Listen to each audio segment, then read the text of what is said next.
चौहान राजवंश की बात करें तो ये आपके जो है अग्निकुंड से उत्पन्न बताए गए हैं। इनमें आपको याद रखना है, चंद्रबरदई ने बताया 4 उसमें। चौहानों के अंदर अभी जो प्रश्न पूछा गया था पटवारी वाले पेपर में, तो चौहानों में जो आदि पुरुष या मूल पुरुष, जो मैं आपको इंपोर्टेंट बताऊं वो थोड़ा ध्यान देना। आदि पुरुष या मूल पुरुष वासुदेव चौहान था। अब वासुदेव के बाद में इनकी जो अलग अलग शाखाएं स्थापित हुई थी, नाडोल में बात करें तो ये उसके बाद में ये सेकंड शाखा है जो यहां पर स्थापित हुई थी। तो नाडोल पाली कर देना, उसके बाद में जालोर, सिरोही, नाडोल, रणथंभौर और आपके हाड़ौती क्षेत्र में कोटा बूंदी। तो यहां पर चौहानों का राज था। कौन इसका संस्थापक था ये आप लोगों को थोड़ा ध्यान रखना है, संस्थापक कौन था। तो जैसे गोविंदराज वाला पूछ लिया जाता है रणथंभौर में, लक्ष्मण चौहान यहां पूछ लिया जाता है, थोड़ा थोड़ा ध्यान रखना।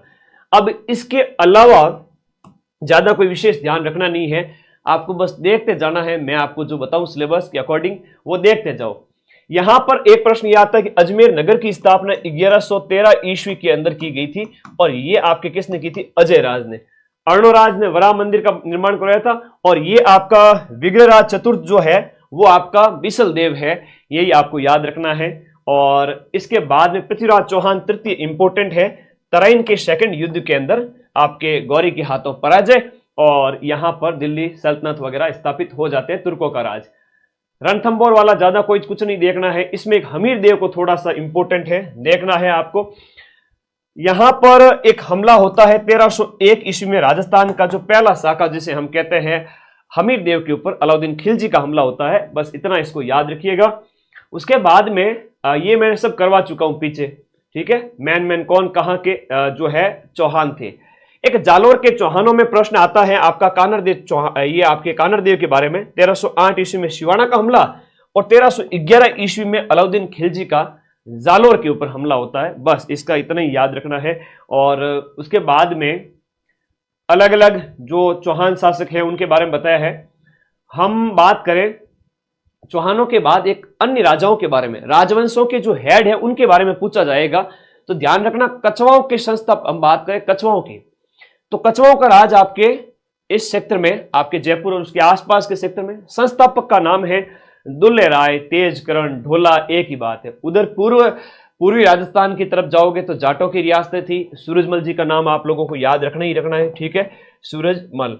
तो ये महाराजा सूरजमल जी का नाम याद रखना।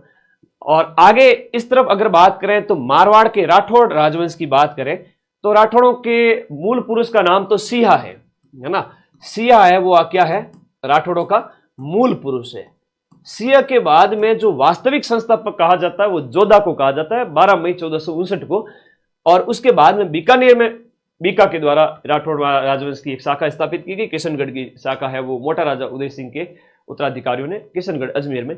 तो ये राठौड़ याद रखना। गुर्जर प्रतिहार का पूछे तो बताना कि राजस्थान के अंदर जालोर और जोधपुर, मंडोर, यहां पर गुर्जरों का राज था। और एक अलवर क्षेत्र है जहां पर भी आपके गुर्जरों का, हमें जो गुर्जर प्रतिहार वंश के शासकों के राजाओं के उल्लेख मिलते हैं।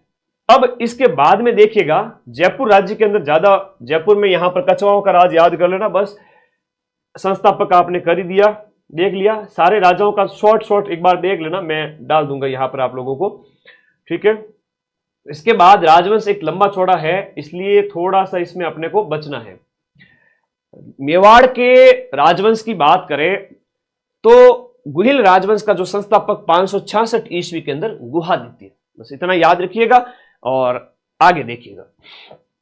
नेक्स्ट हम बात करें, और इनके अंदर जो अलग अलग राजा हैं उनकी उपाधियां वगैरह थोड़ा इंपॉर्टेंट है। जैसे बप्पा रावल की बात करें तो बप्पा रावल को काल भोज कहा गया, ऐसे याद करो। उसके बाद में रावल रतन सिंह की बात करें तो अलाउद्दीन खिलजी का जो हमला होता है रावल रतन सिंह के समय में, बहुत सारी चीजें हैं मैं आपको बताऊंगा। अरे अभी तो हिंदी इंग्लिश वगैरह पॉलिटी आने दो फिर बताता हूं, खतरनाक चीजें, ठीक है।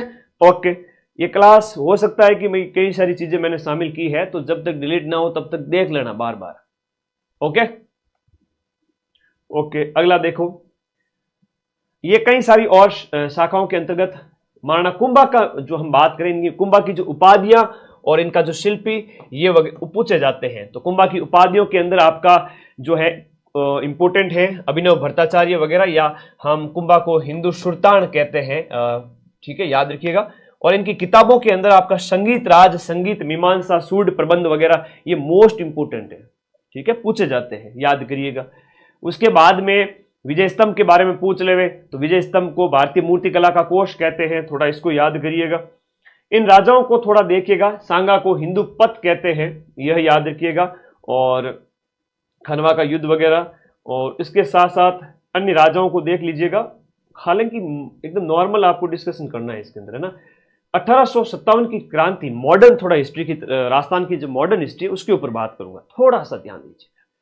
अलग अलग 1857 की क्रांति के समय 6 सैनिक छावनियां थी राजस्थान में। कितनी सैनिक छावनियां थी, ये पीडीएफ पूरी टेलीग्राम ग्रुप में जाएगी, और देखो लिंक आपके फोन में नीचे की ओर कमेंट बॉक्स में देखो दिया हुआ है, यहां पर आपके फोन में ब्लैक कलर की पट्टी में माइंड मैप टेलीग्राम ग्रुप, वहां चले जाओ सारे साथी, पीडीएफ आपको मिल जाएगी। 6 सैनिक छावनियां थी, एनी बयान देखे, एरिनपुरा जो है नसीराबाद, नीमच, देवली, ब्यावर, एरिनपुरा, खेरवाड़ा। यहां से 28 मई को क्रांति की शुरुआत होती है। 28 मई 1857 को नसीराबाद से क्रांति की शुरुआत होती है राजस्थान के अंदर। 1857 की क्रांति कहां से शुरू हुई, सैनिक छावनियां कितनी थी, 6 थी, ये प्रश्न पूछा जाता है, ठीक है। 28 मई 15वीं बंगाल नेटिव इन्फेंट्री जो मेरठ से आई थी उसके द्वारा। उसके बाद में एक प्रश्न ये आता है कि पॉलिटिकल एजेंट किन किन रियासतों के अंदर कौन कौन से थे, पॉलिटिकल एजेंट किन किन रियासतों के अंदर कौन कौन थे, ये आप लोगों को ध्यान रखना है। तो कोटा के अंदर जो बर्टन था, जोधपुर में मैकमोसन, भरतपुर में मॉरिसन और उदयपुर में शॉवर्स, उसके बाद जयपुर में ईडन और सिरोही में हॉल, इस तरह से याद रखिएगा।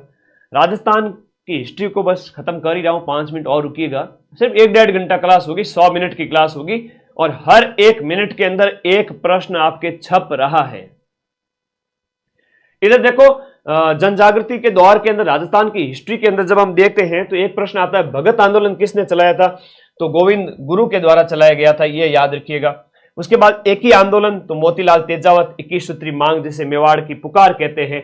और बिजोलिया किसान आंदोलन की बात करें तो विजय सिंह जी पथिक का नाम आता है, और ये 1897 से लेकर 1941 तक चला था, ये ध्यान रखिएगा। बेंगू में रामनारायण जी चौधरी, बूंदी में नैनूराम जी, ज्यादा ध्यान नहीं देना इसमें, मैन देख लो बस, बहुत है, ये थोड़ा पूछ लिया जाता है। भरतपुर में भोजी लंबरदार।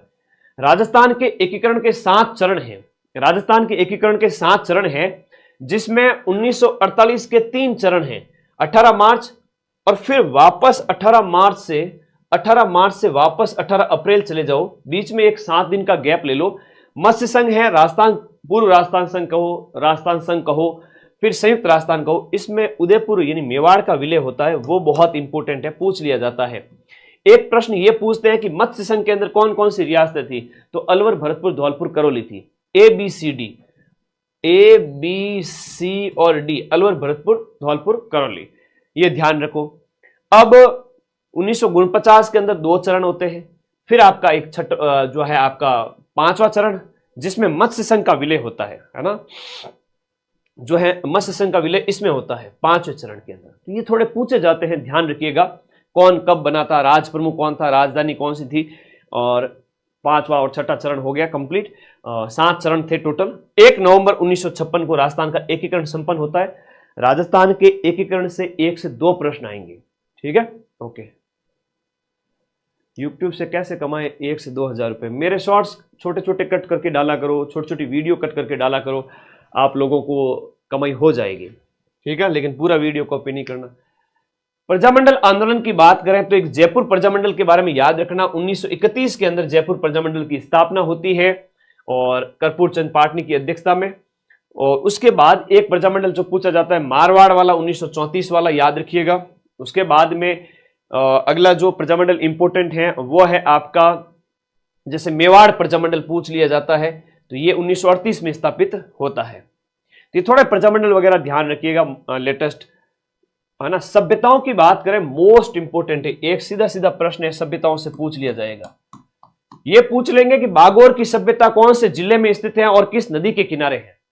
अगोर भीलवाड़ा है, कोठारी नदी के किनारे, याद रखना। बैराट बागोर पूछ सकते हैं, बैराट है तो जयपुर कर देना पुराना, और नया पूछे तो आपका कोटपुतली बहरोड।